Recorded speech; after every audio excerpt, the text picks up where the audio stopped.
السلام علیکم۔ ادبستان میں خوش آمدید۔ سناٹا، مصنف A R Rajput. Doctor A R Khan کو اپنے مریضوں کی شفایابی سے زیادہ ان موٹی موٹی فیسوں سے رغبت تھی جو مریضوں کی جیبوں سے اس کی دراز میں منتقل ہوتی رہتی تھیں۔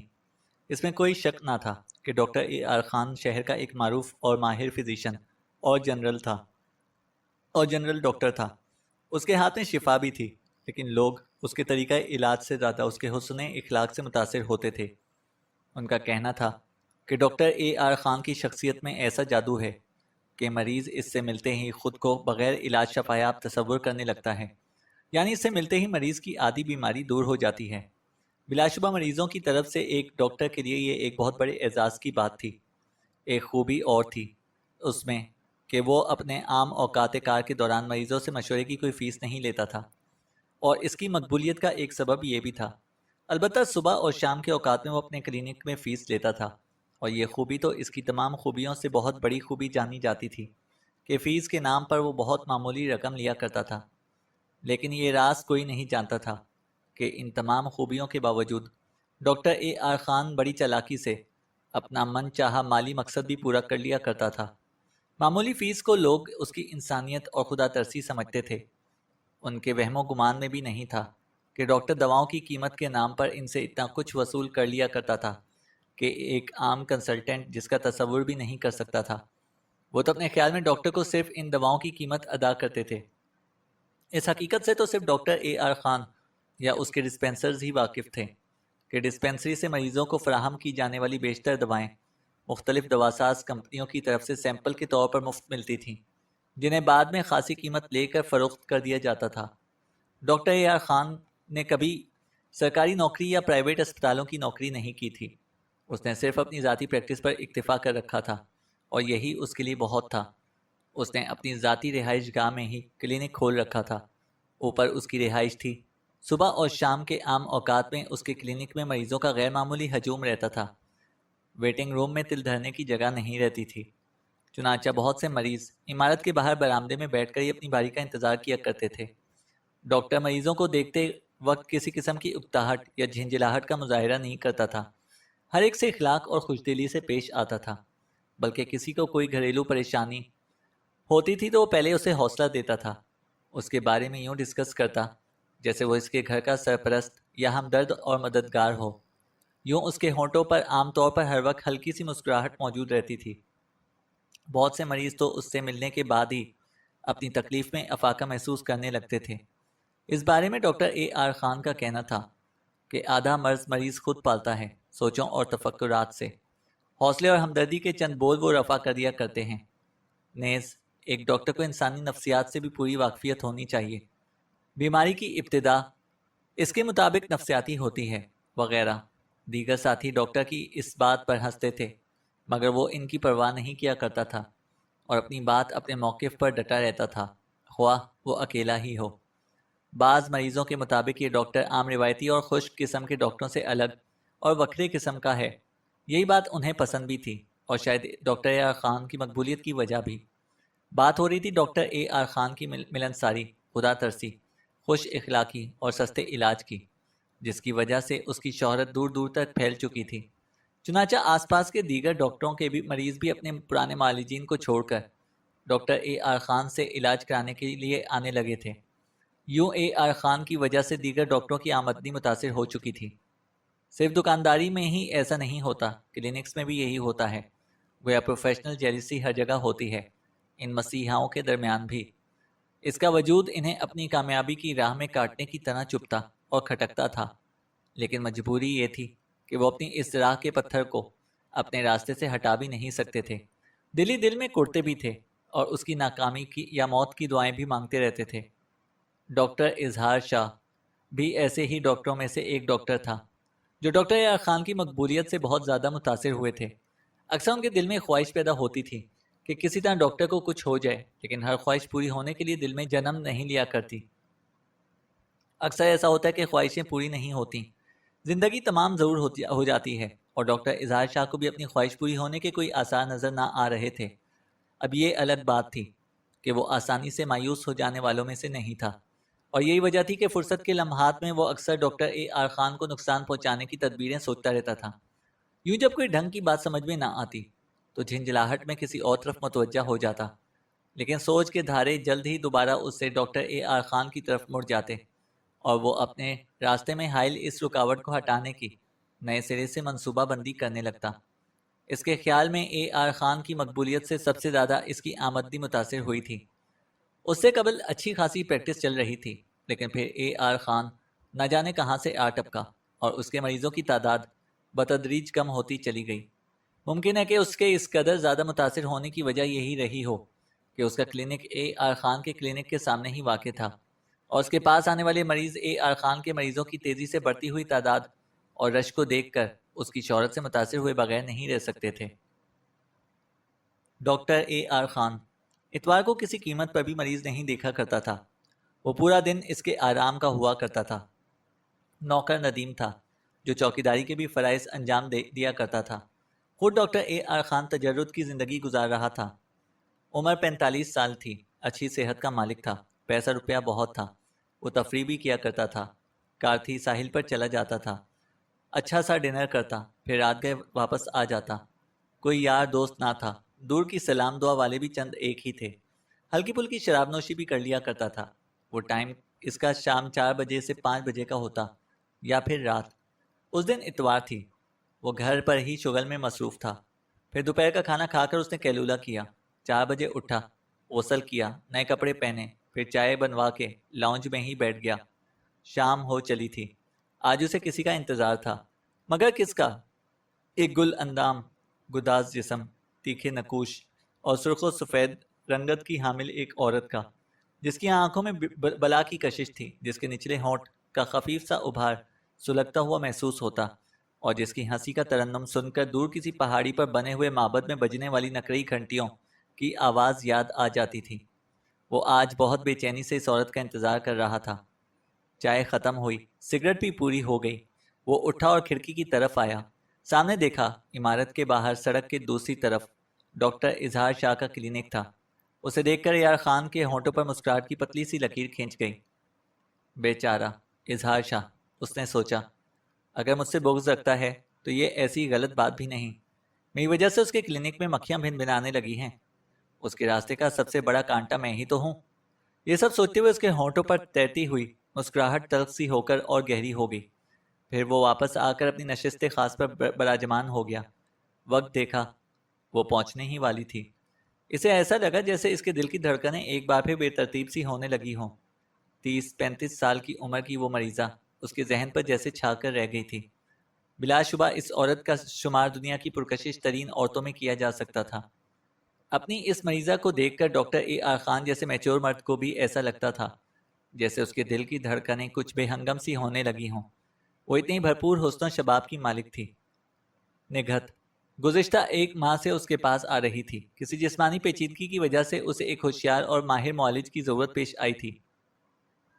ڈاکٹر اے آر خان شام کے مخصوص اوقات میں اس کا معائنہ کرتا اور دوائیں تجویز کرتا تھا۔ آج صبح اس خاتون ابصرہ کا فون آ گیا تھا کہ اسے بہت تکلیف ہے اور وہ آ رہی ہے۔ ڈاکٹر نے اپنی رہائش گاہ میں بھی ایک کمرہ معائنہ وغیرہ کے لیے مخصوص کر رکھا تھا کہ مکین کو بھی ضرورت پڑ سکتی تھی، یا پھر کوئی ایمرجنسی یا خاص مریض۔ لیکن وہ اتوار کو روٹین میں بہرحال کوئی مریض نہیں دیکھا کرتا تھا۔ کوئی ایمرجنسی کبھی کبھار ہی ہوتی، پھر یہ تو خاص مریضہ تھی، بھلا ڈاکٹر اسے آنے سے منع کیوں کرتا؟ لہٰذا اس روز پہلی بار اس نے اسے اتوار کو بلایا تھا، شام کے وقت، اور پھر کار کے ہارن کی آواز پر وہ ایک دم چونکا، اٹھ کر کھڑکی کے پاس آیا۔ وہ آ گئی تھی۔ اس ابصرہ کو دیکھ کر ڈاکٹر اے آر خان کے ہونٹوں پر نشیلی سی مسکراہٹ اود کر آئی۔ اسے یوں لگا جیسے بہار کی دیوی کمرے میں اتر آئی ہو۔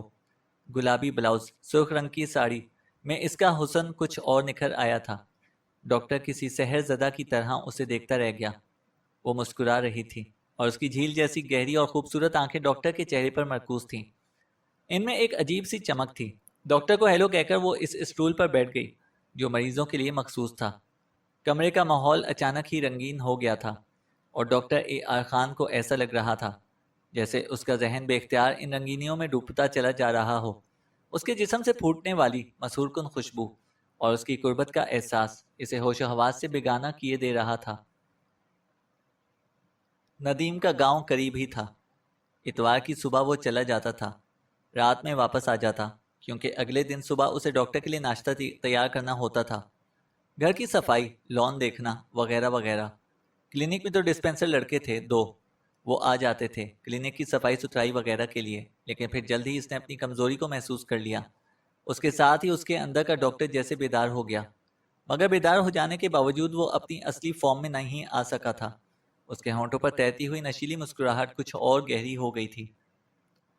ندیم آیا تو عمارت کے لان کے علاوہ برآمدہ بھی تاریکی میں ڈوبا ہوا تھا۔ یہ ایک غیر معمولی بات تھی اس کے لیے۔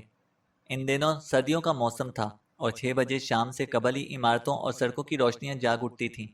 پھر خلاف معمول عمارت میں اندھیرا کیوں تھا؟ ندیم نے سوچا۔ تبھی اس کے قدم ڈاکٹر کے بیڈ روم کی طرف اٹھنے لگے۔ پتہ نہیں کیوں اس کی چھٹی حس بڑی تیزی سے کسی خطرے کا اعلان کر رہی تھی۔ کمرے کا دروازہ کھلا ہوا تھا مگر اندر روشنی نہیں تھی۔ بجلی کا بٹن تلاش کرنے میں ندیم کو کسی طرح کی دشواری پیش نہ آئی، لیکن پھر جیسے ہی بلب روشن ہوا اور اس کی آنکھیں تیز روشنی میں کچھ دیکھنے کے قابل ہوئیں تو وہ کوشش کے باوجود اپنے منہ سے نکلنے والی چیخ کو روکنے میں کامیاب نہ ہو سکا۔ اضطراری طور پر اس کے قدم تیزی سے آگے بڑھے مگر پھر فوراً ہی رک گئے۔ اس کے چہرے سے بدحواسی کا اظہار ہو رہا تھا اور خوفزدہ آنکھیں ڈاکٹر کے بے حس و حرکت جسم پر مرکوز تھیں۔ بیڈ کے قریب فرش پر پڑا وہ اپنی پتھرائی ہوئی آنکھوں سے چھت کو گھور رہا تھا۔ ندیم چند لہجے تک کسی بے جان مجسمے کی طرح کھڑا ڈاکٹر کی خون آلود لاش کو دیکھتا رہا، پھر مڑا اور تیز تیز قدموں سے چلتا ہوا کمرے سے نکل کر کوریڈور میں آ گیا۔ کمرے میں ٹیلی فون موجود تھا، ندیم کے پاس اپنا سیل فون بھی تھا، لیکن پولیس کے آنے سے پہلے وہ کسی چیز کو ہاتھ لگانا نہیں چاہتا تھا۔ سڑک پر آ کر وہ تقریباً دوڑتے ہوئے قدموں سے پولیس اسٹیشن کی طرف بڑھنے لگا۔ پولیس نے ضروری کارروائی کے بعد لاش پوسٹ مارٹم کے لیے بھجوا دی اور عمارت کی تلاشی کا کام شروع کر دیا۔ تفتیش پر مامور انسپکٹر احمد یار خان بڑے غور اور احتیاط سے ایک ایک چیز کا جائزہ لے رہا تھا۔ اسے یہ رائے قائم کرنے میں دیر نہیں لگی کہ قاتل معائنے کے کمرے سے بیڈ روم میں داخل ہوا تھا اور اپنا کام مکمل کر کے سامنے کے دروازے سے واپس چلا گیا، لیکن اس کی واپسی سے قبل کمرے میں خاصی جد و جہد ہوئی تھی۔ خوابگاہ کے فرش پر بے ترتیبی کے عالم میں بکھری ہوئی چیزیں اس جد و جہد کا ثبوت دیتی تھیں۔ بستر کی چادر اور تکیوں کی حالت بھی اسی بات کی نشاندہی کر رہی تھی۔ معائنے کے کمرے کی تلاشی کے دوران پولیس جو چیزیں تلاش کرنے میں کامیاب ہوئی ان میں ایک زنانہ ہینڈ بیگ، ایک رسٹ واچ اور سرخ ریشمی کپڑے کا ایک ٹکڑا بھی شامل تھا۔ ایسا لگتا تھا جیسے کھینچا تانی میں کسی ساڑی سے پھٹ کر الگ ہو گیا ہو۔ گھڑی یقیناً زور سے فرش پر گری تھی جس کے سبب اس کا شیشہ اور بیلنس ویل ٹوٹ گیا تھا۔ اس کی سوئیاں 4:12 سے رکی ہوئی تھیں۔ یہ گویا کمرے میں ہونے والی ہنگامہ آرائی کا وقت بتا رہی تھیں۔ کپڑے کا ٹکڑا، گھڑی اور ہینڈ بیگ لے کر انسپکٹر دوبارہ ڈاکٹر کی خوابگاہ میں داخل ہوا، جہاں اس وقت فنگر پرنٹس کی تلاش اور انہیں اٹھانے کا کام کیا جا رہا تھا۔ ایک شخص کی کسی سلیب کی شکل کے اس نشان پر کوئی کیمیائی عمل کر رہا تھا جو مقتول کی گردن میں پیوست ملا تھا۔ انسپکٹر احمد یار خان نے قدرے جھک کر بغور اس نشان کو دیکھا۔ ڈاکٹر اے آر خان کی گردن میں پیوست پائی جانے والی سلیب کی شکل کا وہ ٹکڑا 2 حصوں میں تقسیم تھا۔ اس کا بالائی حصہ کسی چھوٹے سے چاقو کے ہینڈل کی طرح تھا، جبکہ اس کا نچلا حصہ چاقو کے پھل سے مشابہ تھا، ایسے چاقو کا پھل جو عام طور پر کاغذ کاٹنے اور لفافے کھولنے کے کام آتا ہے۔ چاقو سلیب سے قدرے ملتا جلتا تھا۔ اس مختصر سے چاقو کو دیکھ کر پولیس آفیسر کی آنکھوں میں ایک بار پھر الجھنیں سی تیرنے لگیں، جو تیز دھار بھی نہیں تھا۔ بظاہر یہ سوچ ہی مضحکہ خیز تھی کہ ڈاکٹر اے آر خان جیسے مضبوط اور لہیم شہیم شخص کو قتل کرنے کے لیے اتنا معمولی اور کند ہتھیار بھی استعمال کیا گیا ہے، ماں سوائے یہ کہنے کے کہ ایک فینسی سیمپل ہی تھا۔ انسپکٹر کے خیال کے مطابق یہ ضرور کسی میڈیکل ریپ نے تحفے کے طور پر دیا ہو، جیسا کہ عموماً ہوتا ہے کہ ادویات بنانے والی کمپنی کے نمائندے سیمپل کے ساتھ کوئی تحفہ، ٹیبل پارٹیکل یا کوئی اچھی کی چین وغیرہ بھی ڈاکٹرز کو تحفتاً دیا کرتے ہیں۔ لیکن حالات اس وقت اور زیادہ پراسرار شکل اختیار کر گئے جب ملازم ندیم نے بتایا کہ سلیب کی شکل کا وہ چاقو خود ڈاکٹر اے آر خان کا تھا، جسے وہ اپنی ڈاک کھولنے کے لیے استعمال کیا کرتا تھا۔ تو پھر یہ نامعلوم قاتل کو کیا ضرورت پیش آئی اسے ڈاکٹر کی گردن میں پیوست کرنے کی، جبکہ اس سے موت تو واقع ہونا تقریباً ناممکن کی بات تھی۔ اب اس کا ایک مطلب تو یہ تھا کہ قاتل اپنے ساتھ آلے قتل لے کر نہیں آیا تھا۔ دوسرے لفظوں میں وہ ڈاکٹر کو قتل کرنے آیا ہی نہیں تھا۔ اس کی آمد کا مقصد یقیناً کچھ اور تھا۔ پھر شاید کسی مسئلے پر ڈاکٹر اور اس کی ملاقاتی میں اختلاف پیدا ہو گیا اور بالآخر نوبت ہاتھا پائی تک پہنچ گئی اور ڈاکٹر کو اپنی زندگی سے ہاتھ دھونا پڑ گئے۔ لیکن قاتل تھا کون اور قتل کا مقصد کیا تھا؟ ذہن میں اس سوال کے پیدا ہوتے ہی تفتیشی افسر احمد یار خان کی نظریں خود بخود ریشمی کپڑے کے اس ٹکڑے پر مرکوز ہو گئیں جو اسے ڈاکٹر کے معائنے کے کمرے میں ملا تھا اور کسی ساڑی سے پھٹا ہوا معلوم ہوتا تھا۔ اس کے علاوہ زنانہ ہینڈ بیگ بھی اس بات کا ثبوت تھا۔ مگر وہ تھی کون؟ کوئی مریضہ، کوئی شریف اور جوان عورت جس کی موجودگی نے تنہائی میں ڈاکٹر کے اندر سوئے ہوئے شیطان کو بیدار کر دیا تھا۔ عورت مزاحمت پر اتر آئی۔ ان کے درمیان کشمکش اور ہاتھا پائی کی نوبت آ گئی۔ ڈاکٹر طاقتور اور مضبوط جسم کا مالک تھا۔ عورت اس کے مقابلے میں خاصی کمزور رہی ہوگی۔ وہ جسمانی طور پر اس پر غالب نہیں آ سکتی تھی۔ مجبوراً اس نے کمرے میں موجود چھوٹے سے چاقو کا کند لیکن نوکدار پھل اس کی گردن میں اتار دیا ہو۔ زنجیر کی ساری کڑیاں خود بخود آپس میں ملتی جا رہی تھیں، لیکن ایک سوال اب بھی اپنی جگہ پر باقی تھا، وہ عورت تھی کون؟ اس سوال کا جواب شاید ہینڈ بیگ میں موجود تھا۔ انسپکٹر احمد یار خان نے اسے کھول کر دیکھا، پھر اس میں موجود چیزیں باہر نکالیں۔ ایک گلابی رنگ کا چھوٹا سا رومال، ایک لپسٹک، ایک ننھا سا آئینہ اور ایک شیشی پرفیوم۔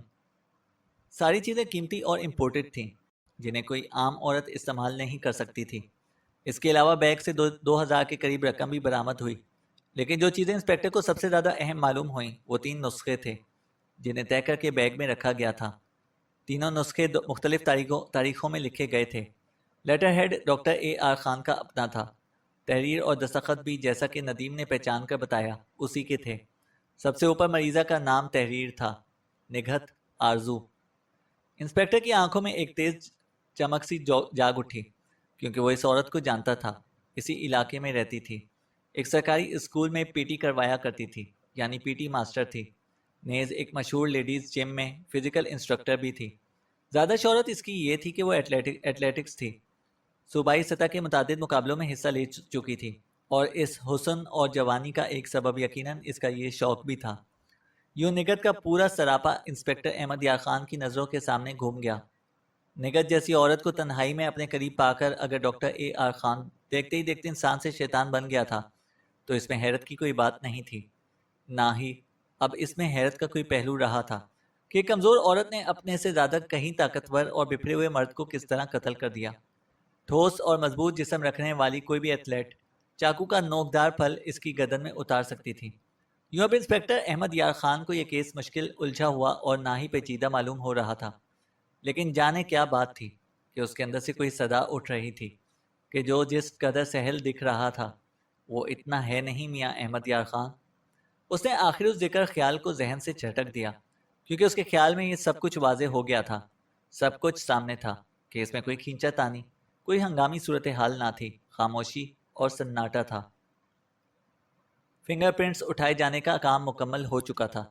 انسپکٹر نے ٹٹولتی نظروں سے ماہرین کی طرف دیکھا۔ قاتل اور مقتول کے علاوہ یہاں کچھ اور نشانات بھی موجود ہیں جناب، ایک شخص نے اسے بتایا۔ کیسے؟ کس کے؟ یہ سن کر انسپکٹر احمد یار خان چونکے بغیر رہ نہ سکا۔ اسے یوں لگا جیسے وہی نامعلوم بے چینی جو اس بظاہر آسان نظر آنے والے کیس سے متعلق اسے مسلسل ہو رہی تھی اب پوری حقیقت کے ساتھ سامنے آ گئی ہو۔ سناٹے میں بازگشت آنے والی تھی، پراسرار بازگشت۔ جوتوں کے نشان ہیں جناب، 3-4 آدمی اور بھی کمرے میں داخل ہوئے تھے لیکن وہ کسی چیز کو ہاتھ لگائے بغیر واپس چلے گئے۔ میرا خیال ہے ان میں ندیم کے جوتوں کے بھی نشان ہوں گے۔ ہاں، وہ کمرے میں داخل ہوا تھا سب سے پہلے، ڈاکٹر کی لاش اسی نے دیکھی تھی، مگر باقی لوگ کون ہو سکتے ہیں؟ نشانات سے کوئی خاص بات سامنے نہیں آئی؟ انسپکٹر نے پوچھا۔ نہیں جناب، متعلقہ ماہر نے نفی میں اپنے سر کو جنبش دیتے ہوئے کہا۔ عام سے نشان ہیں، کسی بھی جوتے کے ہو سکتے ہیں، البتہ زیادہ پرانے یا بالکل نئے جوتے کے نہیں معلوم ہوتے۔ ویسے تفصیلی رپورٹ کل کسی وقت آپ کو مل سکے گی۔ کل؟ کس وقت؟ ہو سکتا ہے کہ اس سے بہت پہلے قاتل کو گرفتار کر لوں میں، لیکن کمرے میں آنے والے باقی لوگ کون تھے؟ انسپکٹر نے پوچھا۔ اس نے پھر اپنے آپ سے سوال بھی کیا، اس کی آنکھوں میں الجھنیں تیر رہی تھیں۔ نگہت آرزو نے پہلے تو صاف انکار کر دیا کہ وہ کسی ڈاکٹر یار خان سے ملنے کے لیے اس کے کلینک گئی تھی۔ لیکن ساڑی کے پھٹے ہوئے ٹکڑے، کلائی کی گھڑی اور پھر ہینڈ بیگ میں پائے جانے والے نسخوں نے جلد ہی اسے اعتراف جرم کرنے پر مجبور کر دیا۔ ٹھیک ہے، وہ ایک ہمکاری سی بھرتے ہوئے بولی۔ اس کی آواز بہت بھینچی بھینچی سی تھی، لہجہ دھیما تھا۔ میں تسلیم کرتی ہوں کہ آج شام 4 بجے کے قریب میں اس کے کلینک پر گئی تھی، اور مجھے اس کا اعتراف بھی ہے کہ میں نے اسے قتل کر دیا۔ کیوں؟ انسپکٹر یار خان نے سوال کیا۔ اس لیے کہ وہ مسیحا کے روپ میں ایک شیطان ہے۔ اس سے پہلے میں 3 بار اس سے مل چکی تھی۔ ہر بار جب بھی میں اس سے ملی مجھے اس کی ہوسناک نظروں کا سامنا کرنا پڑا، مگر میرا خیال تھا کہ یہ کوئی خاص بات نہیں۔ اس سے پہلے بھی میں نے بہت سے مردوں کی نگاہوں میں اپنے جسم میں چپتے ہوئے محسوس کیا تھا۔ شاید سارے ہی مرد ایسے ہوتے ہیں، اور ڈاکٹر اے آر خان بھی ایک مرد ہی تھا۔ البتہ میں یہ نہیں سمجھی تھی کہ وہ اس حد تک بھی جا سکتا ہے، لیکن آج میں نے پہلی بار اسے ایک خون آشام بھیڑیے کے روپ میں مکمل دیکھا تھا۔ اس نے خاموش ہو کر اپنا نچلا ہونٹ دانتوں میں دبا لیا۔ انسپکٹر اور ڈاکٹر اظہار شاہ دونوں اس کے خوبصورت چہرے کو دیکھ رہے تھے، جہاں اب نفرت کے گہرے آثار اترے ہوئے تھے۔ چند لہجے تک وہ سر جھکائے چپ اپنا ہونٹ کاٹتی رہی، پھر اس نے سر اٹھا کر انسپکٹر احمد یار خان کی طرف دیکھا اور اس کے ہونٹوں پر تلخ سی مسکراہٹ ابھر آئی۔ آج پہلی بار مجھے احساس ہوا کہ ایتھلیٹ ہونے کے کتنے فائدے ہیں۔ طاقتور اور مضبوط جسم ایک عورت کے دفاع میں کس حد تک اس کی مدد کر سکتا ہے۔ طاقت کے اس مزاحمتی مظاہرے میں میری گھڑی کی چین ٹوٹ گئی، میرا لباس پھٹ گیا، میرے جسم پر جگہ جگہ خراشیں آئیں، لیکن میں نے اسے اس کے شیطانی مقصد میں کامیاب نہیں ہونے دیا۔ باہر کا دروازہ اس نے پہلے ہی بند کر دیا تھا۔ میں دوسرے دروازے کی طرف دوڑی، مگر یہ دروازہ اس کی خوابگاہ میں کھلتا تھا۔ اس پر پوری طرح درندگی سوار ہو چکی تھی۔ میرے لیے فرار کے سارے راستے مسدود ہو چکے تھے۔ کچھ دیر بعد مجھے محسوس ہونے لگا جیسے میں زیادہ دیر تک اپنی جدوجہد جاری نہیں رکھ سکوں گی۔ وہ کسی گینڈے کی طرح مضبوط اور طاقتور تھا۔ اچانک میری نگاہ رائٹنگ ٹیبل پر موجود لفافوں کے ڈھیر کے قریب رکھے ہوئے اس سلیب نما چاقو پر پڑی، اور میں نے اسے استعمال کرنے کا فیصلہ کر لیا۔ اسے اپنے شیطانی مقصد سے روکنے کا اس کے سوا کوئی اور طریقہ نہیں رہ گیا تھا میرے پاس۔ میں نے چاقو کا نوکدار پھل پوری قوت سے اس کی گردن میں اتار دیا۔ زخم کاری تھا۔ اس کی گردن سے ابلنے والا خون اس کے لباس پر پھیلنے لگا۔ میں نے اسے سنبھلنے کی کوشش کرتے ہوئے کمرے کے فرش پر گرتے دیکھا، اور اس کے ساتھ ہی دروازہ کھول کر باہر نکل آئی۔ مجھے یقین تھا کہ ڈاکٹر زیادہ دیر تک زندہ نہیں رہے گا، مگر کیا اسے قتل کر کے میں نے سچ مچ جرم کیا ہے انسپکٹر؟ اس کے ہونٹوں پر ایک بار پھر تلخ سی مسکراہٹ پھیل گئی۔ اس کا فیصلہ عدالت کرے گی، انسپکٹر نے سپاٹ لہجے میں جواب دیا۔ ویسے کیا میں پوچھ سکتا ہوں کہ ایک ڈاکٹر کی بیوی ہونے کے باوجود آپ نے ایک اور ڈاکٹر سے مشورے اور علاج کا فیصلہ کیوں کیا؟ انسپکٹر نے پوچھا۔ اس سوال کا جواب میں دیتا ہوں، ڈاکٹر اظہار شاہ نے بڑی دیر بعد پہلی بار گفتگو میں حصہ لیتے ہوئے کہا۔ نگت کو میں نے ہی مشورہ دیا تھا کہ وہ اپنے مسئلے کے سلسلے میں ڈاکٹر اے آر خان سے رجوع کرے۔ کیوں؟ کیا آپ خود اپنی بیوی کا علاج نہیں کر سکتے تھے؟ انسپکٹر نے پوچھا۔ میں نے کوشش چاہی تھی، لیکن معاملہ خاصا پیچیدہ تھا۔ نگت کو ایک ماہر جنرل فزیشین کی ضرورت تھی۔ جی پی تو میں بھی ہوں، لیکن مجھے فراخ دلی سے کہنا پڑ رہا ہے کہ ڈاکٹر اے آر خان بہرحال مجھ سے زیادہ ہوشیار، قابل اور تجربہ کار فزیشین تھا۔ اس کی پیشہ ورانہ صلاحیتوں کا سبھی ڈاکٹرز کو اعتراف تھا۔ پھر میں نے اپنی بیوی سے بہت محبت کرتا تھا، اسے تکلیف میں دیکھ نہیں سکتا تھا۔ حالانکہ میرے لیے یہ بھی شرمندگی کی بات تھی کہ خود ڈاکٹر ہوتے ہوئے دوسرے کے ڈاکٹر کے پاس اپنی بیوی کو بھیجوں۔ بس یوں سمجھو انسپکٹر کہ یہ چراغ تلے اندھیرے والی بات تھی، لیکن میں نے اپنی بیوی کو یہ بغرض علاج ڈاکٹر اے آر خان کے پاس بھیج دیا۔ البتہ یہ ضرور کہا کہ وہ اسے نہ بتائے کہ وہ میری بیوی ہے۔ ڈاکٹر اظہار شاہ نے بتایا۔ میں سمجھ گیا۔ انسپکٹر احمد یار خان نے ایک طویل سانس لی، پھر نگت کی طرف متوجہ ہو کر بولا، آپ کے اور ڈاکٹر یار خان کے علاوہ وہاں پر اور کون موجود تھا؟ کیا آپ مذاق کر رہے ہو انسپکٹر؟ نگت نے طنزیہ لہجہ اختیار کیا۔ اگر وہاں کوئی اور بھی ہوتا تو کیا اس کی اتنی ہمت ہو سکتی تھی؟ لیکن ہمیں کمرے کے علاوہ کوریڈور میں بھی کچھ لوگوں کے جوتوں کے نشانات ملے ہیں، انسپکٹر نے بتایا۔ ہو سکتا ہے وہ میرے اور میرے دوستوں کے جوتوں کے نشان ہی ہوں، ڈاکٹر اظہار شاہ نے جھجکتے ہوئے کہا۔ کیا مطلب؟ ہم لوگ تفریح کے لیے نکلے تھے۔ ڈاکٹر اے آر خان کے کلینک کے قریب سے گزرتے ہوئے مجھے خیال آیا کہ نگت اس وقت وہیں پر ہوگی۔ ہم نے سوچا کہ اسے بھی ساتھ لے لیں، لیکن ہم عمارت میں داخل ہوئے تو وہ بالکل خالی نظر آئی۔ مجھے قدرتی طور پر پریشانی ہوئی، خاص طور پر اس لیے بھی کہ نگت کو اس کی نیت پر شبہ تھا۔ ہم اسے تلاش کرتے ہوئے اس کے کمرے تک پہنچ گئے تھے، ڈاکٹر اظہار شاہ نے بتایا۔ اوہ، عجیب بات ہے، انسپیکٹر بولا۔ نگت کو اس کی نیت پر شبہ تھا اور وہ آف ٹائم یعنی آف ڈے میں اس کے پاس بھی گئی۔ دو متضاد باتیں ہیں یہ، انسپیکٹر نے کہا۔ اسے ایمرجنسی تھی۔ اس ایمرجنسی میں تمہیں بھی ساتھ ہونا چاہیے تھا، انسپیکٹر نے کہا۔ میں گھر سے نکل چکا تھا۔ بعد میں سیل فون پر نگت نے مجھے بتایا کہ اسے تکلیف ہو رہی ہے اور وہ ایمرجنسی میں ڈاکٹر کے گھر جا کر اسے معائنہ کروائے گی، ڈاکٹر اظہار شاہ نے جواب دیا۔ انسپیکٹر احمد یار خان نے پرسوچ سی ہمکاری لی اور بڑے ڈرامائی لہجے میں آگے پوچھا، اس کا مطلب ہے کہ وہ جوتوں کے نشان تمہارے دوستوں کے ہوں گے؟ خیر، کیا ڈاکٹر اس وقت زندہ تھا؟ انسپیکٹر یار خان نے قدرے بے چینی سے پہلو بدل کر سوال کیا۔ شاید نہیں، بہرحال ہم وہاں ٹھہرے نہیں تھے۔ ہماری جگہ کوئی اور بھی ہوتا تو وہ بھی بھاگ کھڑا ہوتا۔ کوئی شریف آدمی قتل و خون کے معاملات میں اپنی گردن پھنسانا پسند نہیں کرتا، کیوں انسپیکٹر؟ اور یہ بات تو میرے وہم میں بھی نہیں تھی کہ اسے میری بیوی نے قتل کیا تھا اور وہاں سے بھاگ کھڑی ہوئی تھی، ڈاکٹر اظہار شاہ نے کہا۔ بہرحال آپ کو اس کی اطلاع پولیس کو دے دینا چاہیے تھی، انسپیکٹر نے کہا۔ مجھے افسوس ہے انسپیکٹر، ڈاکٹر اظہار شاہ جواب میں بولا۔ عمارت سے باہر نکلنے کے بعد میں نے اس بارے میں سوچا بھی تھا، لیکن میرے دوست بہت زیادہ پریشان اور خوفزدہ ہو گئے تھے۔ انہوں نے اس معاملے سے الگ تھلگ رہنے کا فیصلہ کیا۔ دراصل جیسا کہ میں نے عرض کیا کہ کوئی شریف آدمی خواہ مخواہ تھانوں اور عدالتوں کے چکر لگانا پسند نہیں کرتا۔ یہی وجہ ہے کہ بہت سے لوگ بہت کچھ دیکھنے کے باوجود اندھے اور بہت کچھ سننے کے باوجود بہرے ہو جاتے ہیں۔ میرا خیال ہے کہ اس میں پولیس کے جارحانہ رویے کا بھی دخل ہے، ڈاکٹر اظہار شاہ نے کہا۔ خیر، میں آپ کے دوستوں کے نام اور پتے معلوم کرنا چاہتا ہوں، انسپیکٹر احمد یار خان نے اس سے خشک لہجے میں سوال کیا، اور ڈاکٹر اظہار شاہ فوراً ہی دوستوں کے نام اور پتے لکھوانے لگا۔ تھینک یو، پتے لکھنے کے بعد انسپیکٹر نے اپنی نوٹ بک بند کرتے ہوئے کہا، پھر نگت کو مخاطب کر کے بولا، پورچ میں کھڑی پولیس کی گاڑی آپ کا انتظار کر رہی ہے، اور اگر آپ تعاون کریں تو میں آپ کو ہتھ کڑیاں لگانے پر اصرار نہیں کروں گا۔ شکریہ انسپیکٹر، کہتے ہوئے وہ کھڑی ہو گئی۔ میں آپ کے ساتھ چلنے کو تیار ہوں۔ ایک منٹ، ڈاکٹر اظہار شاہ نے اپنی جگہ سے اٹھتے ہوئے کہا۔ انسپیکٹر، کیا آپ مجھے تنہائی میں ذرا اپنی بیوی سے بات کرنے کی اجازت دیں گے؟ انسپیکٹر احمد یار خان نے ایک لمحے کے لیے کچھ سوچا، پھر چھڑی ہلاتا ہوا خاموشی سے کمرے کے دروازے کی طرف بڑھ گیا۔ وہ دونوں اب بالکل تنہا تھے۔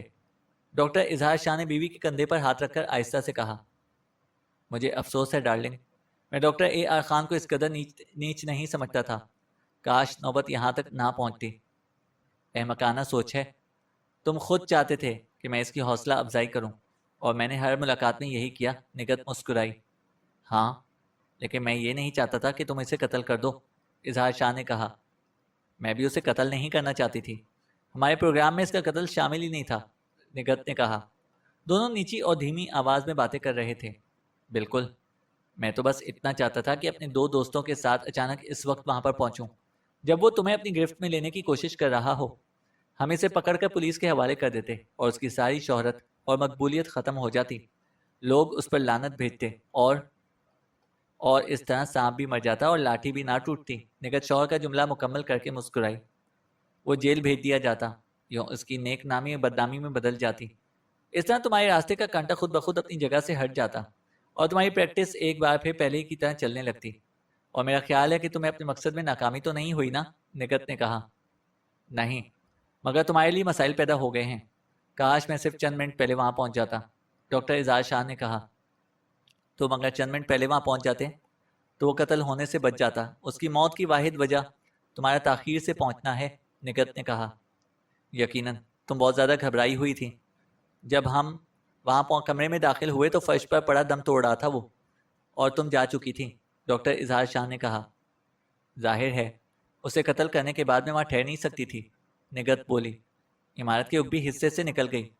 میں نے تم لوگوں کے قدموں کی آوازیں بھی سنی تھیں، لیکن اب یہ بھی نہیں ہو سکتا تھا کہ میں تمہاری موجودگی سے باخبر ہو کر رک جاتی اور تمہارے دوست مجھے ڈاکٹر کے قاتل کی حیثیت سے شناخت کر لیتے، نگت بولی۔ میرا خیال ہے کہ تم نے ٹھیک ہی کیا۔ ویسے تمہیں پریشان ہونے کی مطلب بھی ضرورت نہیں ہے، ڈاکٹر اظہار شاہ بیوی سے ازراہ تشفی بولا۔ میں تمہارے لیے شہر کے بہترین وکیل کی خدمات حاصل کروں گا۔ اس سے پہلے کہ نگت کا جواب میں کچھ کہتی، انسپیکٹر احمد یار خان کمرے میں کا دروازہ کھول کے اندر داخل ہوا۔ آئی ایم سوری، لیکن میرا خیال ہے کہ اب ہمیں چلنا چاہیے، اس نے قریب آ کر کہا۔ مقدمے کی کارروائی کئی ہفتے تک جاری رہنے کے بعد بالآخر فیصلے کا دن بھی آ پہنچا۔ فیصلے کا اعلان ہونے کے بعد نگت کو باعزت طور پر بری کر دیا گیا۔ عدالت کو اس کے قاتل ہونے میں کوئی شک و شبہ نہیں تھا۔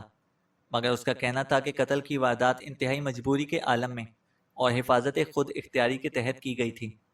Doctor A R Khan Nighat کو بے عزت کرنا چاہتا تھا، جبکہ عزت کسی عورت کے لیے اس کا اتنا بڑا سرمایہ ہے جس کی حفاظت کے لیے وہ ضرورت پڑنے پر کسی بدتنیت شخص کا خون تک کر سکتی ہے، جس کے لیے اسے قتل کے جرم میں سزا نہیں دی جا سکتی۔ عدالت کے مطابق نگہت نے اے آر خان کے شرمناک اور گھناونے عزائم ناکام بنا کر ایک جرأت مندانہ اور قابل فخر اقدام کیا تھا، جس کے لیے وہ سزا کی بجائے تعریف کی مستحق تھی۔ کچھ روز بعد ڈاکٹر اظہار شاہ اور نگہت ایک دوسرے کے ساتھ محبت بھرے انداز میں باہیں ڈالے کھڑے اپنے کمرے کی کھڑکی سے سڑک کی دوسری جانب مسکراتی نظروں سے دیکھ رہے تھے۔ دوسری جانب ڈاکٹر اے آر خان کی رہائش گاہ اور کلینک پر سناٹا طاری تھا، مستقل اور گمبھیر سناٹا۔